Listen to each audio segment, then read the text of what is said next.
Imana yihishe itanura ryacanwa da. Imana yihishe itanura waricana. Bati nubwo itanura ricawe ntabwo turi buyiveho, nubwo tutayibona ntabwo twayihakana, nubwo tutayibona turabizi ko ihari ariko ntabwo turi buyihakana. Yesu ashimwe cyane. Ngo babaterera mu itanura, umwami babajugunyamo, baramubwira bati nta kibazo dufite. Ngo babashira mu itanura ry'umuriro, ariko kuko batihakanye Imana bageze muri rya tanura ry'umuriro, ngo Imana ihita yihishura, Imana ihita yongera irabigaragariza. Yesu ashimwe cyane. Bageze mu kibazo umwami arabigaragariza. Reka mabwire ijambo rikomeye, muzi impamvu umwami ashobora kwihisha mu buzima bwiza, turi mu buzima bwiza umwami ashobora kuba agiye none akihishura mu gihe twinjiye mu kibazo. Nubwo iyo twinjiye mu kibazo niho imbaraga ziwe zigaragara, niho agaragariza amaboko yiwe. Binjiye mu kibazo nibwo umwami yahise yigaragaza. Batarajya mu itanura ntabwo bamubonye, ariko bagiye mu itanura bamusanze. Yesu ashimwe. Ndewe umuntu mwicaranye mubwire ngo ntabwo uri mu kibazo wenyine, umwami murakomeye. Yesu ashimwe cyane. Ngo Yesu ahita agira gute? Arihishura. Umva ikindi cyabaye, ndagira ngo mwumve akandi kantu. Umwami ashobora kwisha uri mu buzima bwiza rwose, nakigira ku ruhande wakwinjira mu kibazo akihishura.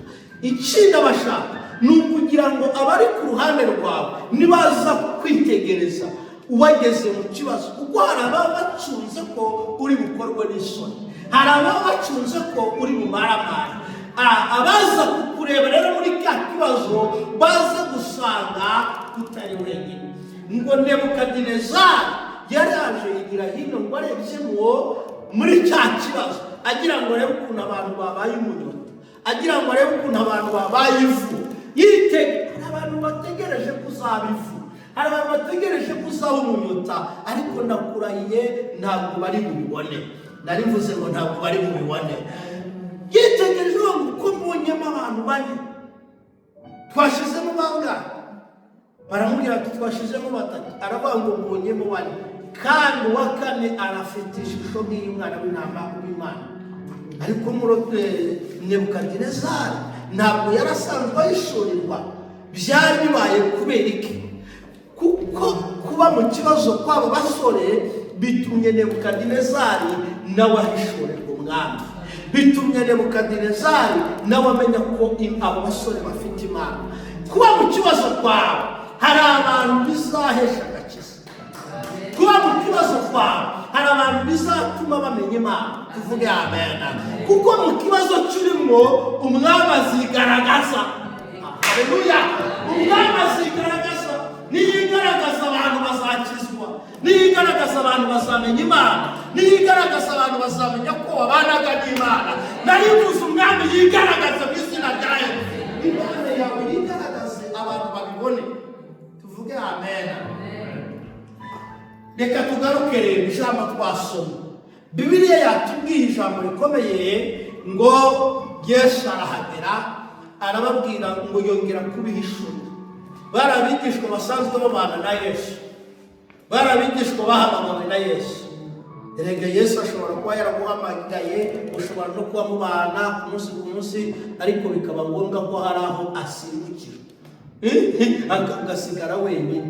Bari basanzwe babana nawe, ariko ngo uwo munsi ntabwo bari kumwe nawe. Yesu ashimwe cyane. Barangije batereka tujye kuroba, bajya ku nyanja, bajya kuroba. Abantu barimo bararoba ariko babuze icyo baroba. Abantu baje mu Burayi kuroba ariko benshi ntibarimo barazifata. Nangwa hano turi mu Burayi, mu kuvuga ngo iyi ni inyanja yo twaje kuroba, ariko bamwe barimo baraziroba, kandi ubundi zibonekera mu nyanja, zibonekera mu kiyaga, niho ziri. Burya ushaka ifi ntabwo uzayisanga imusozi, uzashaka amazi uzayisangamo, kuko niho nyine ziba, niho zibonekera. Noneho baravuga ati ntabwo rero twazibona tutagiye ku nyanja. Bajya ku nyanja, nawe waje ku nyanja. Ubu Bubiligi wajemo n'inyanja yo waje kuzishaka waje kuzishaka. ariko nagira ngo nkubwire ijambo rimwe rikomeye, utari kumwe na Yesu ntabwo uzazibona. Utari kumwe Yesu, atari kumwe nawe nta kintu uzageraho. Yesu ashimwe cyane. Ubuzima bwawe ukwiye kuba buri kumwe n'Umwami. Ageze ku nyanja bari abahanga, hari abantu rero b'abahanga bazi kuzishaka, bari bafite insenga, cyo bita insundura, bazishizemo bajya mu bwato bazitereramo gutya barakwega.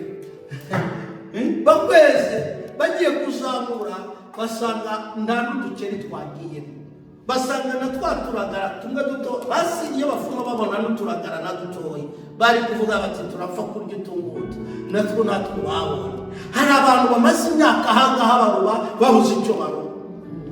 Nawe birashoboka ko nawe umaze imyaka kumbure n'ibiri, kumbure n'itatu nta kintu uraroba, kumbure n'itanu, kumbure n'inga nta kintu uraroba, kandi washizemo ubuhinga. Bari n'abanyabwenge bakoreshaga n'ubwenge, ariko barazishaka barasibura, bashakira iburyo barazibura, bashakira hari ahantu Yesu babwiye ngo bashyire naho bari bakweze barazibura. Barashaka ahantu hose bagira gute barazibura. Barangije barimyoza bati ijoro turaye dukesheje ijoro nta kintu tubonye. Imana yambwiye ngo ijoro rirakeye nta kintu wabonye, ijoro rirakeye nta kintu urageraho, ijoro rirakeye nta kintu urafata, ariko ijoro rikeye niho Umwami agaragara, ijoro rikeye niho Yesu aza, ijoro rikeye niho Yesu atwihishurira. Tuvuge amen, tuvuge amen. Ijoro rirakeye nta kintu urabona, ariko Yesu araje. Kandi ijoro rikeye nta kintu urabona, abari baguhanze amaso batangira kubona ko wakozwe n'isoni.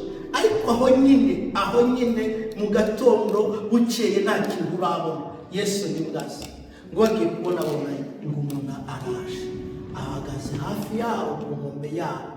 Yesu iyo yaje nagahagarara kure yacu, ahubwo aza guhagararana natwe. Arababwira ngo bana banjye nimugire amahoro. Navuze amena. Yaba ngo bana banjye nimugire amahoro. Ubura amaso barebye basanga mu Mwami ahagararanye nabo. Baramubwira bati yego Mwami turayakiriye kuko uyaduhaye. Ngo none se mwabonye icyo kurya ko mwaje ku nyanja kuroba, hari icyo mwabonye? Reka mbabwire, nta kintu ushobora gushaka Yesu mutari kumwe ngo ukigereho. Ushaka we warize, ushaka ufite ubwenge bumeze gute, Yesu atari we wuguruye nta muntu wakuvurira. Ushaka uri kumwe n'abantu bakomeye bameze gute, Yesu atuguruye nta muntu wagira icyo akumarira.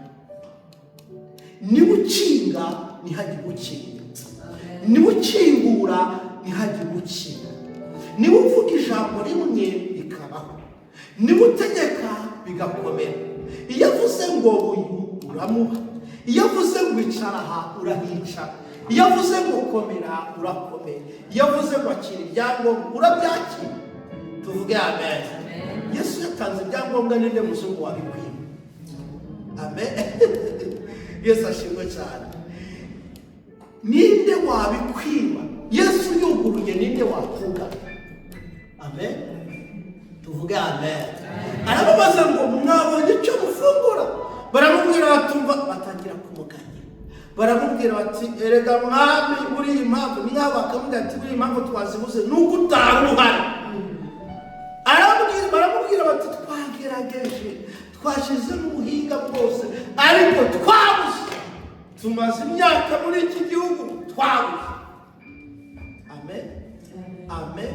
Sibona abantu bamaze imyaka muri iki gihugu no kwigurira impuzu bigora. Amen. Tuvuge amen.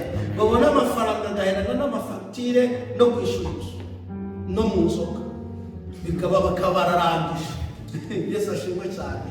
Hari abantu ahangaha batagangaye kandi bitwa ngo bari mu Burayi, ahantu hari amafaranga, ariko nasanze hano kurya n'amafaranga hari kuyabona n'intambara.